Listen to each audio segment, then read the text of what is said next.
कहने का प्रयास कर रहे हैं। नमो त्रियोग समार के। नमो मतलब नमस्कार, त्रियोग मतलब मन वचन काय। और आप विचार करना, मन वचन काय के बिना कुछ नहीं होता है। मन है तुम्हारे पास, वचन है तुम्हारे पास, काय है तुम्हारे पास, तो आप निर्वाण जा सकते हो। जिसके पास केवल काया है वो संसार की माया में ही फंसा रहेगा।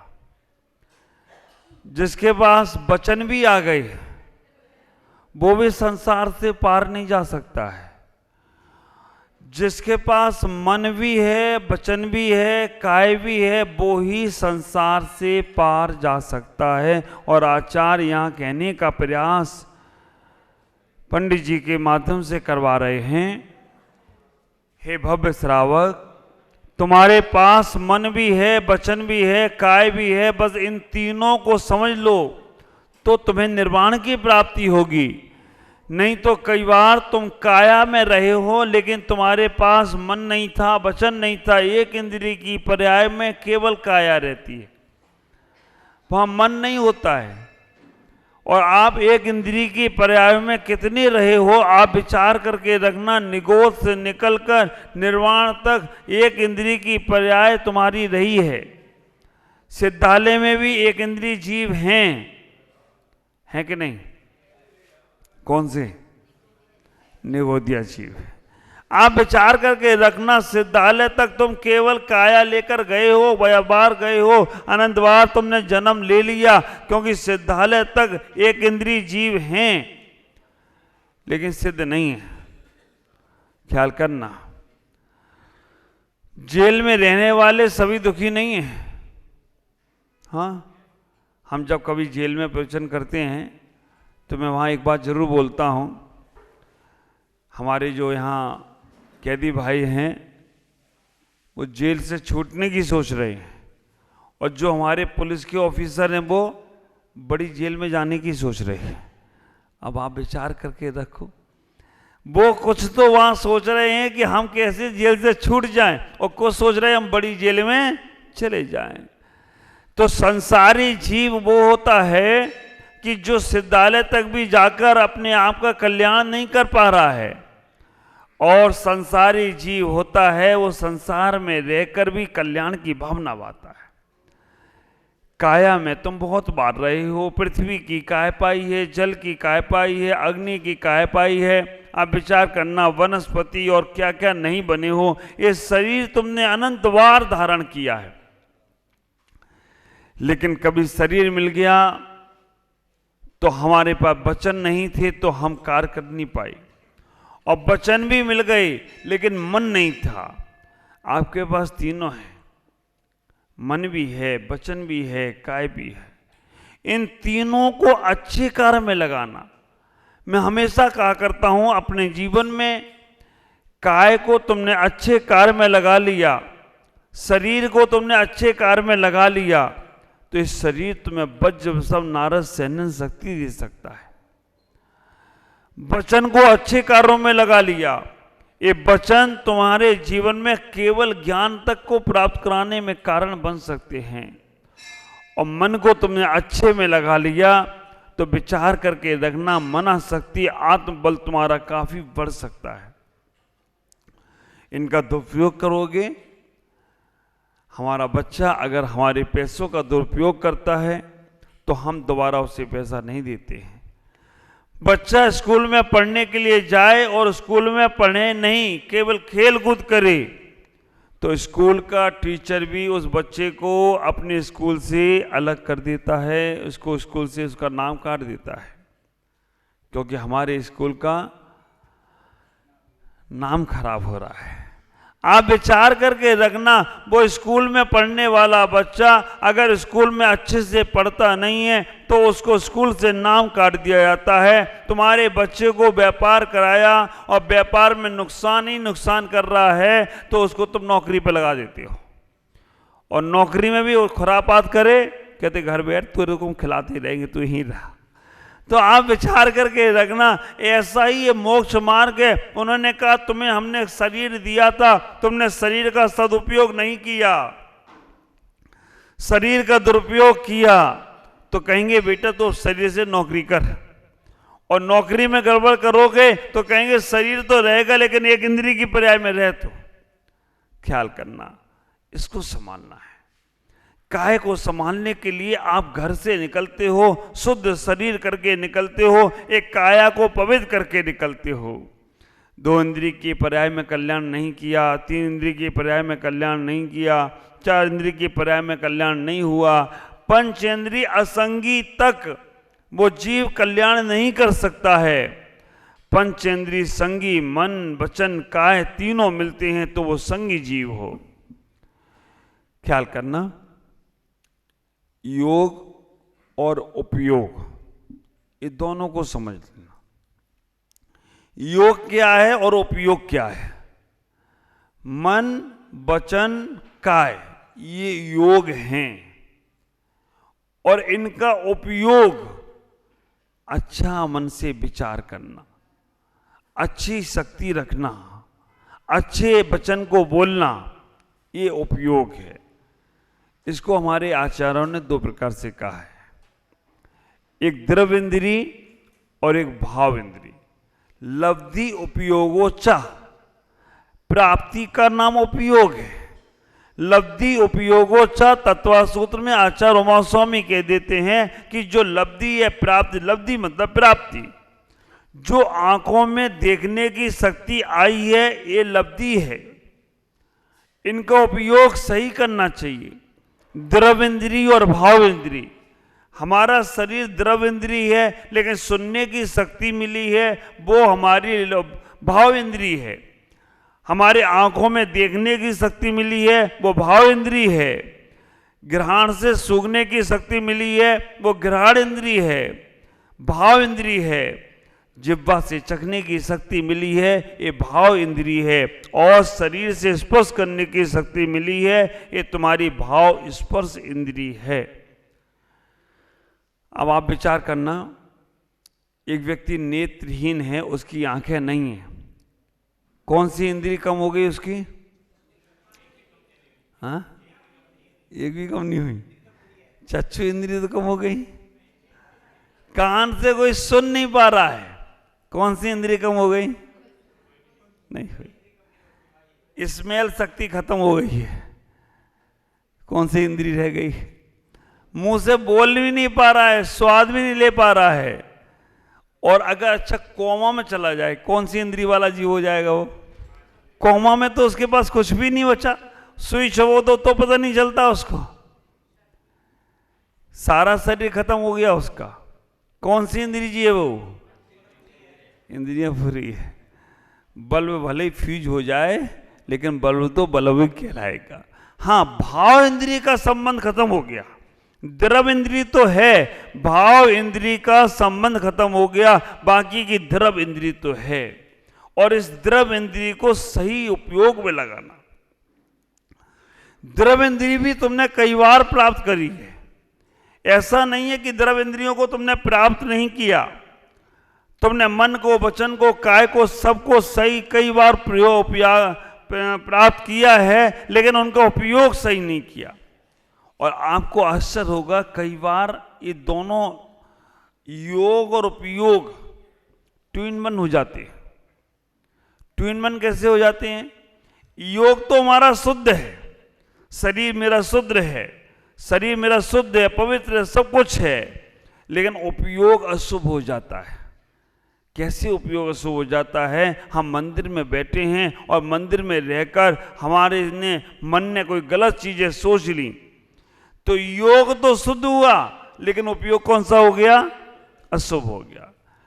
कई बार हमारे वचन में हम पढ़ तो रहे पूजा, लेकिन पूजाओं में भी वचन में हमने कठोर रूप से, मतलब बहुत क्रूर रूप से ऐसे वचनों में पूजा करी है कि जो शब्द कान में चुभ रहे हैं वो शब्द। हाँ, ख्याल करना, पढ़ना भी मधुरता से पढ़ना, नहीं तो हमारा उपयोग वचनों का कठोर वचन निकलेंगे मुख से। कैसे निकलते हैं? पूजा कर रहे हैं, करते करते मन में एकदम से ऐसा भाव आ गया कि पूजा में ही हमने गुस्सा निकाल दी। पूजा कर, तेरे को दिखना नहीं पूजा मैं कर रहा हूं, अर्घ्य निरपामति स्वाहा। तेरे को दिख नहीं रहा मेरे को जल चढ़ाना है, अर्घ्य निरपामति स्वाहा। अब आपने जो शब्द अर्घ्य निरपामति स्वाहा तो बोला है, लेकिन उसके पहले आगे तुमने जो बोल दिया ना, उसने तुम्हारी पूजा खत्म कर दी। वचन में कठोरता आ गई। कोई जल ही नहीं देता है हमको पूजा में, फिर भी हमको क्या करूं, चढ़ा दीजिए, जो भी है वो कर दिया। ये पूजा कर रहे हो और ना कर रहे हो, तुम्हारे वचन की कठोरता है ना। बोल तो रहे पूजा के शब्द, सुहाई कर रहे हो, लेकिन उसमें भी तुम्हारी कठोरता आ रही है, तो वचन अशुभ हो गई तुम्हारी। काय की अशुभता ख्याल करके रखना। कर तो रहे पूजा ही, करते करते थोड़ा यहाँ खुजाया, है ना। कई लोग तो और आप विचार करके रखना, थोड़ा देर चालू हो जाए उसमें अच्छी से उंगली। और कई लोग तो बिल्कुल इतने बिल्कुल फ्री टाइम के वो निकाल के गोली बनाती रहती, और फिर देखते किसके ऊपर डालना है। ये तुम्हारी अशुद्ध काया हो गई, अशुद्ध। आप विचार करके रखना, ये मंदिर को मंदिर नहीं, एक हॉस्पिटल भी समझो, विद्यालय, जिनालय, चिकित्सालय सब है।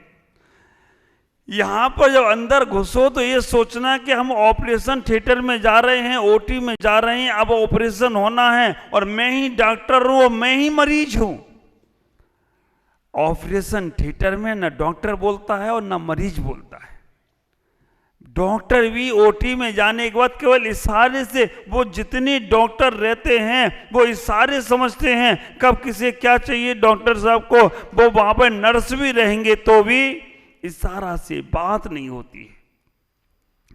ऐसा ही मंदिर में हो। आप इतने मधुर शब्दों से यहां पर रहें, आप काय को भी इतने पवित्र रखें। और आप विचार करके रखना, ओटी में जाने वाला ड्रेस बदल के जाता है, कितनी भी महंगी ड्रेस हो, लेकिन ओटी में ऑपरेशन थिएटर में जाएगा तो वहां की ग्रीन कलर की जो ड्रेस है वो ही पहन के जाएगा। आप भी ड्रेस पवित्र करके आ गई। आपको इतना ही विचार करना, अब हमारा हाथ अगर भगवान के अभिषेक पूजे के लिए लगा है तो हमारा हाथ वस्त्रों में नहीं लगना चाहिए, हमारा हाथ और कहीं नहीं जाना चाहिए। अगर हम जाते हैं तो काय की अशुद्धता हो जाती है। कई बार ये भी होता है, वैसे यहाँ तो नहीं है क्योंकि यहाँ पर कई बार मूल वेदी के अभिषेक करने में जाते हैं, हमारे कपड़े भगवान को टच हो जाते हैं, भगवान के ऊपर ही कपड़े चले जाते हैं। हम भी अशुद्ध थे और भगवान को भी हम वो अशुद्धता में डालने का प्रयास कर रहे हैं। विचार करना, मन की पवित्रता रखो, वचन की पवित्रता रखो, काय की पवित्रता रखो, लेकिन इनके साथ उपयोग की भी पवित्रता रखना। आचार्य उमा स्वामी तत्वासुद ग्रंथ में कहते हैं, काय वांग मना कर्म योगा, सूत्र कह दिया उन्होंने। काय वांग मना कर्म योगा, कर्म का योग काय वांग। पहले काय को शुद्ध करो। घर से निकले हो, शुद्ध वस्त्र पहनकर निकले हो, स्नान करके निकले हो, आप आश्चर्य करेंगे, हमारे प्रतिष्ठा पाठ आदि ग्रंथों में लिखा, अगर मंदिर में प्रवेश कर रहे हो और पैर नहीं धोए तो अशुद्धता का तुम्हें दोष लगेगा। मंदिर में जब भी प्रवेश करो पैर धोए बिना प्रवेश नहीं करना, पूरे तन को। और आप ख्याल करना, अभी तो सर्दी है, हाँ वैसे यहाँ तो नहीं होता होगा, लेकिन कई जगह ये होता है, ऊपर का मामला अलग, अंदर का मामला अलग। स्नान करने के बाद भी वैसे करते नहीं, यहाँ पे तो पूजा करने वाले तो यहीं स्नान करते हैं, ये बहुत अच्छी बात है। नहीं तो घर में स्नान करने वाले पता नहीं कैसे करते हैं, 7 दिन तक नहाते नहीं हैं। और उनने मंत्र बना लिया है 4 प्रकार का स्नान, मालूम आपको?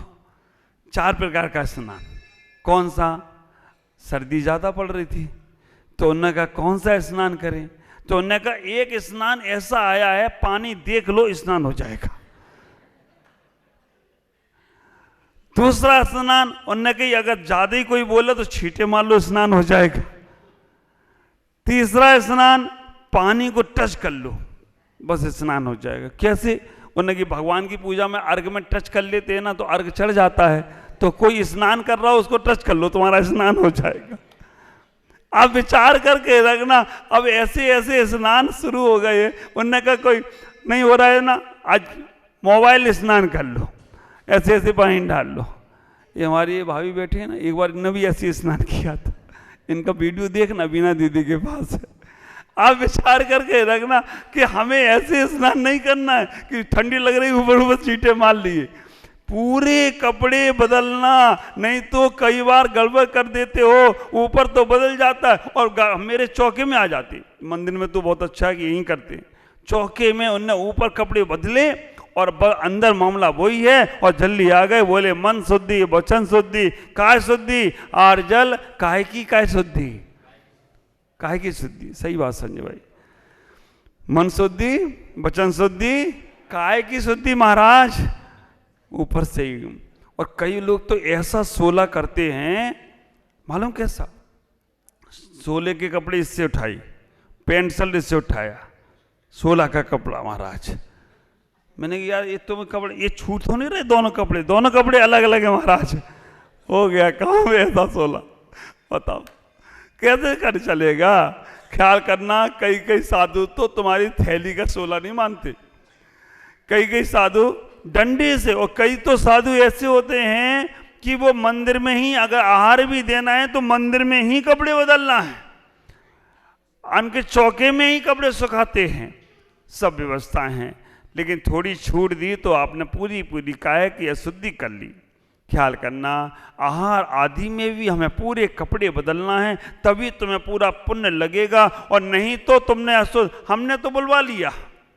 मन शुद्धि, वचन शुद्धि, काया शुद्धि। अब तुम अगर कपड़े पूरे नहीं बदले हो तो तुम्हें ही पाप लगने वाला है, और अशुद्धता का जितना पाप होगा वो सब तुम्हारे माथे चढ़ा जाएगा। नहीं देते तो कम से कम नहीं देने का ही तुम्हारा पाप पुण्य होता, और देकर भी तुमने पाप कमा लिया। सर्दी के अंदर हम बहुत बार सोचते हैं कि कैसे तुम लोग अपना जीवन को पालन करते हो। ख्याल करना, हमें इतना ही सोचना है, हमें अपने जीवन को इतना ही बनाने का प्रयास करना है कि हमारे मन की शुद्धि, वचन की शुद्धि, काय की शुद्धि, तीनों शुद्धि करें। घर से निकलते हो शुद्ध, मंदिर के बाहर आकर भी हम पाय को प्रक्षालन करते हैं, पाय को धोने का प्रयास करते हैं। तो जब तुम्हारी काय की शुद्धि होती है, वचन की शुद्धि, मन में कभी वचन में, मंदिर में कठोर शब्द नहीं निकलना, आहार में कठोर शब्द नहीं निकलना।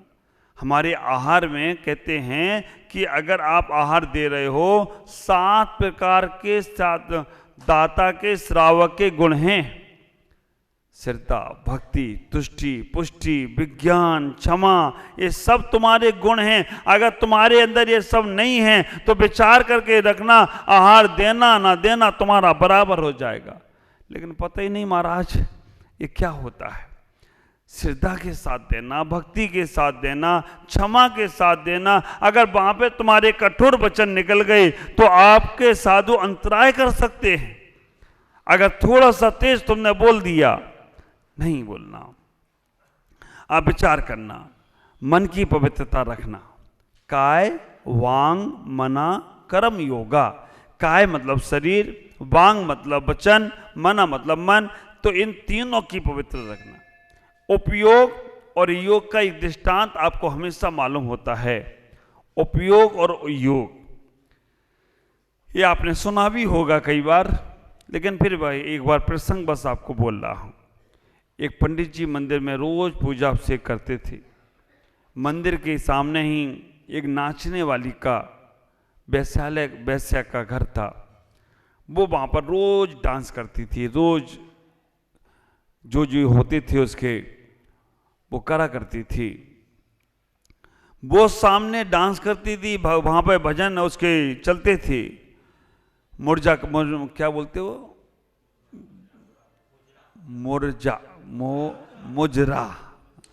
मुजरा करती थी।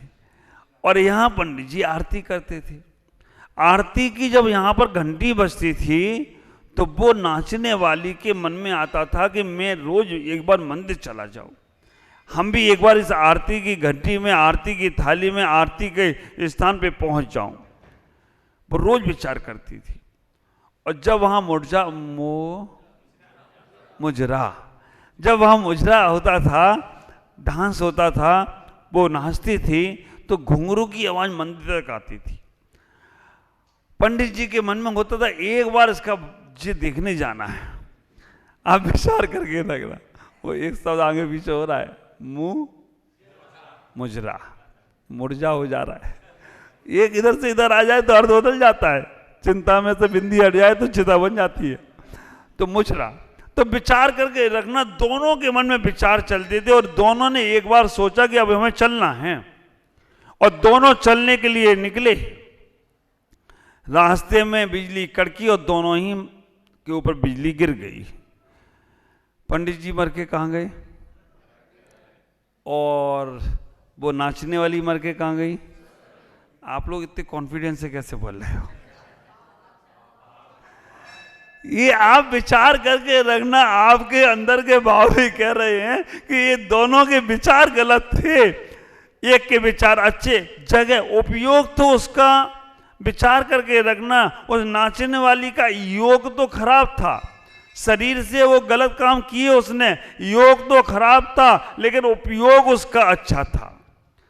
और वो मंदिर में पुजारी का काम, योग तो अच्छा था लेकिन उपयोग उसका खराब था। तो विचार करके रखना, योग से कल्याण हो गया, उपयोग से कल्याण होगा? हाँ, योग से कल्याण होगा या उपयोग से कल्याण होगा? दोनों से होगा। नहीं तो तुमको महाराज उपयोग से होगा तो काय को कपड़े बदलो, आओ पेंसिल में करके चले जाओ उससे। योग भी चाहिए और उपयोग भी चाहिए। पहले योग भी शुद्ध करो, फिर बाद में उपयोग शुद्ध होगा। और हम लोग पूजा में पढ़ते भी हैं, मन में होय सो, वचन में होय सो काय से करिए। तो ख्याल करके रखना, अगर हमें अपना जीवन में कल्याण करना है तो मन में भी भावना बनाना पड़ेगी, वचन में भी भावना बनाना पड़ेगी और काय की भी हमें भावना बनाना पड़ेगी। आश्चर्य समझना आप लोग, जनागम में कह दिया गया, बाह्य भेष का कितना बड़ा अंतर है, द्रव और उपयोग। भाई भेजते आप कोई साधु को देखते हैं, दिगंबर साधु को है जो द्रवलिंगी है, बाह्य में मुनि है, अंदर में उसके कोई भी भावना नहीं है। द्रवलिंग से भी वो मुनि 16 स्वर्ग से ऊपर 9 गिरेवे तक जा सकता है। द्रवलिंग से भी वो मुनि 16 स्वर्ग से ऊपर 9 गिरेवे तक जा सकता है। और आप खूब भावपूर्वक भक्ति कर रहे हो लेकिन कपड़े नहीं छोड़े, आपने खूब भक्ति कर ली, खूब शुद्ध उपयोग जैसा ध्यान कर रहे हो, खूब स्वाध्याय में लगे हो, लेकिन कपड़े नहीं छोड़े, तो भी आप 16 स्वर्ग से ऊपर नहीं जा सकते हो। केवल बाह्य वेश इतना ज्यादा प्रभावकारी है, आप आश्चर्य करेंगे। ख्याल करके रखना, हम अपने जीवन में बाह्य वेश को देखने का प्रयास करें। तुम्हारा छोटा सा बच्चा, उसको पुलिस की ड्रेस पहना दो, अपने आप उसकी पुलिस की गुण आने लगती है, उसके अंदर वो करने लगता पुलिस जैसी। आप उसे डॉक्टर के ड्रेस पहना दो, आप डॉक्टर की ड्रेस पहना दो, वो तुम्हारा चेकअप करने लगेगा। उसको लगा दो कान में एक वो, आप उसे एक डंडा पकड़ा दो, वो वैसे ही करेगा। केवल बाह्य भेष, आपने ये पूजा की ड्रेस पहनते ही आपके भाव पूजा के होने लगे, मन होने लगा। आप विचार करके रखना, जीवन में इतना ही सोचने का प्रयास करो कि जैसे ही तुम्हारा बाह्य वेश बदला, तुम्हारे सब कुछ बदल गए। तो शरीर को बदलने का प्रयास करो। हम अपने उपयोग को भी अच्छा रखें लेकिन तन की भी पवित्रता करें। अगर तन तुम्हारा पवित्र नहीं है तो मन पवित्र होने के बाद भी तुम्हारा निर्वाण नहीं होगा। नग्गो ही मोख मग्गो शेषा उमग्गो। आचार्य नमस्कार की बात कर रहे हैं और कह रहे हैं, भोले प्राणी, मन से भी नमस्कार करना, वचन से भी नमस्कार करना और काय से भी नमस्कार करना। नमो त्रियोग। आप विचार करके रखना, मन से भी नमस्कार करना, वचन से भी नमस्कार करना और काय से भी नमस्कार करना। तो जब नमस्कार करो तो मन से कैसे नमस्कार करोगे? मन तो निकाल के रख नहीं सकते हो। मन से कैसे नमस्कार? मन में ये भावना भाना, हे भगवान आपके गुणों की प्राप्ति हो, ये मन से नमस्कार है ना। बंदे तदगुण लब्धे, उमा स्वामी ने कह दिया ना, बंदे तदगुण लब्धे। तो हम मन से नमस्कार करने का मतलब उतना ही है, हे भगवान आपके गुणों की प्राप्ति हो, ये मन से नमस्कार हो गया। वचन से नमस्कार, तीन लोक के नाथ हो, त्रिलोकी नाथ हो, भक्तों के भगवान हो, अष्ट गुणों से रहित हो, हे भगवान समोसन में विराजित हो, जितने गुणगान गाना चाहो आप विचार करके रखना, जितना गुणगान तुम भगवान का कर रहे हो ये वचन से नमस्कार है। गुणानुरागो अनरेसो, गुणों के प्रति अनुराग करना मन से नमस्कार है। गुणों का बखान करना ये वचन से नमस्कार है। काय से नमस्कार कैसे होगा?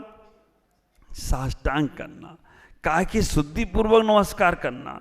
आप विचार करना, जब मैं पंजाब में गया लोग हमारे आहार देखने को नहीं आते थे।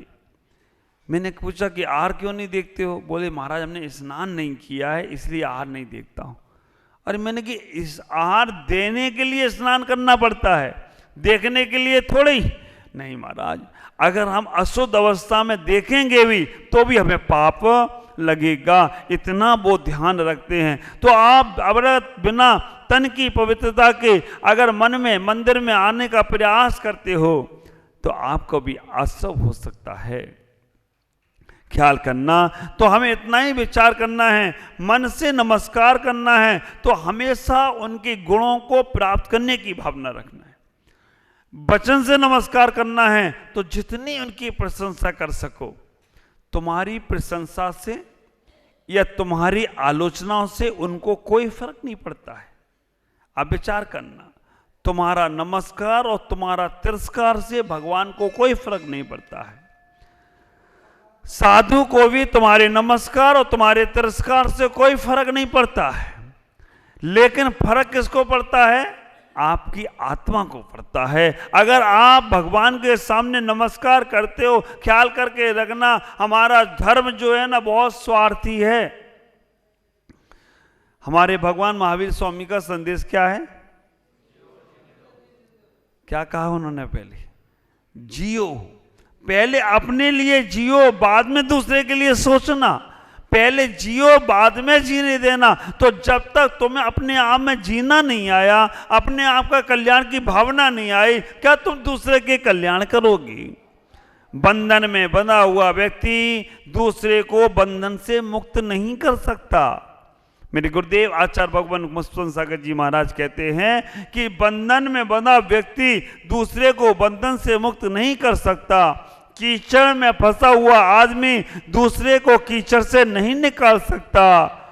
बुझा हुआ दीपक कोई भी दीपक को नहीं जला सकता और मुर्दा आदमी किसी को नहीं दफना सकता। उसी प्रकार से जिसके अंदर अपने आप में कल्याण की भावना नहीं है वो दूसरे का कल्याण कर नहीं सकता। ख्याल करना। बहुत अच्छा उदाहरण एक आता है अकबर और बीरबल के जमाने का। अकबर और बीरबल ने, अकबर ने अपनी सभा में एक बार पूछ लिया कि भाई बताओ, अगर मेरी दाढ़ी में आग लगी है और तुम्हारी भी दाढ़ी में आग लगी है तो तुम किसकी दाढ़ी की आग पहले बुझाओगे? कुछ स्वार्थी लोग थे, उन्होंने कहा जहाँपना पहले मैं आपकी दाढ़ी की आग बुझाऊंगा। चापलूस लोग थे, चापलूस लोग थे, उन्होंने कहा जहाँपना मैं पहले आपकी दाढ़ी की आग बुझाऊंगा। स्वार्थी लोग थे, उन्होंने कहा पहले मैं अपनी दाढ़ी की आग बुझाऊंगा। बीरबल बड़े शांत बैठे थे क्योंकि बीरबल का उत्तर एक ही बार निकलता था। वो उत्तर ऐसा होता था कि उसके बाद कोई कुछ बोल नहीं पाता था। सम्राट ने पूछ लिया, बीरबल तुम क्या करोगे? अगर मेरी भी दाढ़ी में आग लगी है और तुम्हारी भी दाढ़ी में आग लगी है, लगता है अकबर की सभा में सब दाढ़ी वाले रहते होंगे, बीरबल ही बिना दाढ़ी के थे। उन्होंने कहा दोनों की दाढ़ में आग लगी है तो क्या करेंगे? बीरबल ने बड़ा प्यारा उत्तर दिया। बीरबल ने इतना ही कहा, झांपना, ना मैं तुम्हारी दाढ़ी की आग बुझाऊंगा और ना मैं अपनी दाढ़ी की आग बुझाऊंगा। सब चक्कर में पड़ गए, आप भी पड़ गए चक्कर में, फिर क्या करोगे? उन्होंने कहा, झांपना, एक हाथ से आपकी दाढ़ी की आग बुझाऊंगा और एक हाथ से अपनी दाढ़ी की आग बुझाऊंगा और दोनों सुरक्षित हो जाएं तो कोई आश्चर्य की बात नहीं है। ये संत प्रवृत्ति है। उदाहरण उनका है लेकिन समझना अपने को है। भगवान भी कहते हैं कि जियो और जीने दो, मतलब क्या, हमें भी जीना है और दूसरे को भी जीने देना है। और जिसके अंदर खुद को जीने की भावना आ गई, विचार करके रखना, वो किसी को मार नहीं सकता। जिसको अंदर खुशी प्राप्त करना है वो किसी को दुखी कर नहीं सकता। बात अलग है, लोग डायलॉग बहुत मारते हैं, टेंशन लेने का नहीं, हाँ, लेकिन वो जो टेंशन दे रहा है ना, वो भी बिना टेंशन के नहीं दे रहा, वो यही टेंशन में है कि सामने वाले ने टेंशन ली कि नहीं ली, वो उसी टेंशन में है। तो विचार करके रखना, हम मन वचन काय को पवित्र करना है तो हमें अपना भी कल्याण सोचना है और दूसरे का भी कल्याण होता रहे। जो जीव अपनी रक्षा की बात करता है, आत्मरक्षा की बात करता है, वो दूसरे की रक्षा अपने आप करेगा। इतना ही सोचकर अपने जीवन को आगे बढ़ाने का प्रयास करो। मन वचन काय को जितना पवित्र कर सकते हो, क्योंकि तुम्हारे पास मन है, वचन है, काय है, इसके अलावा और कुछ भी नहीं है। धन दौलत सब यहीं रह जाने वाला है, घर मकान वैभव सब यहीं रह जाने वाला है। तुम्हारे साथ तुम्हारे मन में जो खजाना जोड़ा है ना, वो साथ जाएगा। वचन से जो तुमने इकट्ठा किया है वो तुम्हारे साथ जाएगा और काय से जो तुमने इकट्ठा कर रहे हो वो तुम्हारे जाएगा। अब वो ही तुमने इकट्ठा नहीं किया, उसमें कचरा भर रखा है, मन में कचरा भर रखा है, ईर्ष्या वैमनस्यताओं की भावना भर रखी है, तो बस वो ही तुम्हारा जीवन आगे कचरे वाला ही जीवन होगा। वचन से करोड़ शब्द बोलते हो, ख्याल करना, वचन से अब शब्द बोलते हैं तो लोग चुप कर देते हैं। वाणी ऐसी बोलिए मन का आपा खोए, औरन को शीतल करे आपो शीतल होए। लेकिन हो क्या रहा है? वाणी ऐसी बोलिए जम के झगड़ा होए, पर ऐसे से ना बोलिए जो तुमसे तगड़ा होए। ख्याल करके रखना, हमने परिभाषाएं बदल दी और ऐसी ऐसी बातें बोलने लग गए कि जान नहीं झगड़ा होता हुआ, और ऐसे लोगों को लोग शांत कर देते। अभी आपने देखी ली ना, शांत करना पड़ गया ना, करना पड़ता है, क्योंकि अगर ऐसा कहीं कहीं बोलना लग जाए जिसके शब्द बेवजह बोले जा रहे हैं, कोई औचित्य नहीं है। और आपको आश्चर्य होगा, जब तीर्थंकर की सभा चलती है ना, वहां अरिहंत भी नहीं बोलते।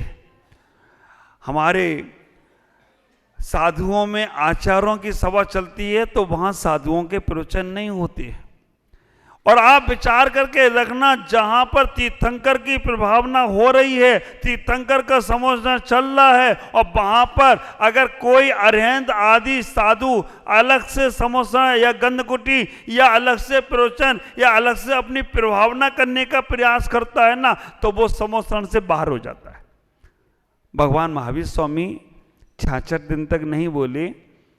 जब गणधर इंद्रभूति आए, बोलने लगे, साधु पहले के बोलने लगे, हम भी तो थे, हमें क्यों नहीं केवल कि हमें गणधर बनाया? नहीं बनाया तो गौशालक जैसे लोग समोसन से चले गए बाहर। दिगंबर कथानक नहीं है, श्वेतांबर कथानक है। ख्याल करके रखना, जहां भगवान बोलते हो, भगवान का प्रभाव चलता हो, वहां पर अरिहंत, वहां पर समोसन के साधु बिल्कुल शांत बैठते हैं। जहां आचार अपने संघ का संचालन कर रहे हैं, वहां साधु अपनी प्रभावना नहीं करते हैं, अपनी फोटोएं नहीं व्हाट्सएप पे चलाते हैं, अपने जीवन को नहीं बढ़ाते हैं, वो आचार के साथ आचार की प्रभावना में लगते हैं तो उनका कल्याण भी होता है और आचार की प्रभावना होती है। अपनी प्रभावना में लग गए, अपनी भक्तों में लग गए, उन्हें मतलब ही नहीं रहा कि आचार्य भी यहाँ बैठे हैं, मुनि भी यहाँ बैठे हैं, साधु भी यहाँ बैठे हैं, हमसे बड़े भी यहाँ बैठे हैं। ख्याल करना, हमें अपने जीवन को इतना ही समझने का प्रयास करना है, हमें अपने जीवन को इतना ही विचार बनाने का प्रयास करना है कि कैसे हम अपने जीवन का कल्याण करें। हमें मन से, वचन से, काय से अपने उस परम पद को पाना है। मन की पवित्रता को रखना है, वचन की पवित्रता को रखना है और काय की पवित्रता को रखना है, और तीनों पवित्रता मिलेंगी तो तुम्हें निर्वाण की प्राप्ति होगी। तीनों की पवित्रता बनाना है, और तीनों की पवित्रता के लिए आचार्यों ने तुम्हें सब कुछ देने का प्रयास किया। मेरी बात कहाँ और चल रही थी? हाँ, जब कहीं पर आपके अशुभ वचन निकलते हैं तो शांत कर दिया जाता है, अशुभ मन में सोचते हो तो शांत किया जाता है, और काय से अशुभ करने का प्रयास करते हो तो कोई भी तुम्हें बैठाल कर बांध भी सकता है, लेकिन अगर शुभ निकलते हैं तो तुम्हारे साथ सब हो जाते हैं। ख्याल करो, अच्छे काम में सब साथ देंगे, बुरे कामों में कोई साथ नहीं देता है। तो आज इतना ही मन बनाना कि हमें अपने जीवन में इस मन रूपी ब्रेक को कंट्रोल में रखना है। 5 इंद्रिय रूपी घोड़ा है, 5 इंद्रिय रूपी इस घोड़े को मन रूपी चाबुक से कंट्रोल में रखो। अगर मन रूपी चाबुक से कंट्रोल में रखा तो 5 इंद्रिय रूपी घोड़ा तुम्हें भटकाने का प्रयास नहीं करेगा, और तुमने इसका दुरुपयोग किया, क्योंकि ये तो चाहेगा ही हम बाहर की यात्रा करें, बाहर की यात्रा से कल्याण नहीं होगा। हे मानव, तुम्हें ये जीवन जो मिला है, हम इसको इतना अच्छा बनाएं, क्योंकि ये बार बार मिलने वाला नहीं है, और बार बार तुम्हें ऐसा समझाने वाला भी नहीं मिलेगा। हर बार तुम्हें प्रमुख सागर मिलने वाले नहीं हैं। लेकिन इतना ही विचार करना, समझ में आ जाए, थोड़ा सा मन आपका लग जाए, हम नहीं कर पा रहे हैं पूर्ण रूप से, तो थोड़े रूप में भी अपना कल्याण करें। आज सुबह स्वाध्याय चल रहा था मूलाचार का, क्षेत्र उपसंपत आया। क्षेत्र उपसंपत में यही कह दिया गया कि जहां पर तुम्हारी तपस्या के अनुकूल संयम साधन मिले, जहां पर तुम्हारी तपस्या के अनुकूल वृत्ति त्यागी मिले, जहां पर तुम्हारे जीवन की साधना को बढ़ाने वाले साधक मिले, वहां पर ज्यादा समय निकालना, और जहां पर कोई ऐसा मिले ही नहीं वहां ज्यादा नहीं रुकना। अब मेरी यहां पर दुकान तो चल नहीं रही है, आप विचार करके रखना, आप भी अपनी दुकान वहां खोलते हो जहां चल रही हो। अब यहां ना कोई व्रत ले रहा है, ना कोई प्रतिमा ले रहा है। हाँ, भूमिका तो अच्छी बन रही है, प्रयास तो अच्छे चल रहे हैं, श्रीफल भी अच्छे चल रहे हैं। महाराज, हम भी संयम लेकर, संन्यास लेकर आगे बढ़ेंगे, लेकिन वो कब समय आएगा? आप विचार करके रखना, वो समय कब आएगा। लेकिन ऐसी बात नहीं है, उसमें कहा था कि जहाँ संयम साधना बढ़ती हो। तो मैं आपसे इतना ही कहता हूँ कि आप यहाँ पर व्यापार करने के लिए बस आए हैं, लेकिन यहाँ तुम्हारा धर्म ध्यान जब तक चलता रहे, जहाँ तक तुम्हारे साधु संतों का आवागम अच्छे से होता रहे, जब तक तुम्हारी पूजा पाठ में कोई अवरोध ना करे, तब तक यहाँ नागालैंड में रहना। अगर तुम्हारे धर्म पर आक्षेप आने लगे तो नागालैंड छोड़कर चले जाना, नहीं तो तुम्हारा व्यापार तो बना रहेगा, बाकी का कुछ भी नहीं बचेगा। आप भी सोचना, आप बहुत अच्छे हैं, यहाँ पर धीमापुर में रहकर धर्म कर रहे हैं, लेकिन तभी तक यहाँ रहना। सीता ने ये बात राम से कही थी कि आप किसी धोबी के कहने से मुझे छोड़ दिया, कोई बात नहीं, लेकिन किसी के कहने से अपने धर्म को, अपनी मर्यादा को नहीं छोड़ना। यही बात मैं आपसे कह रहा हूँ।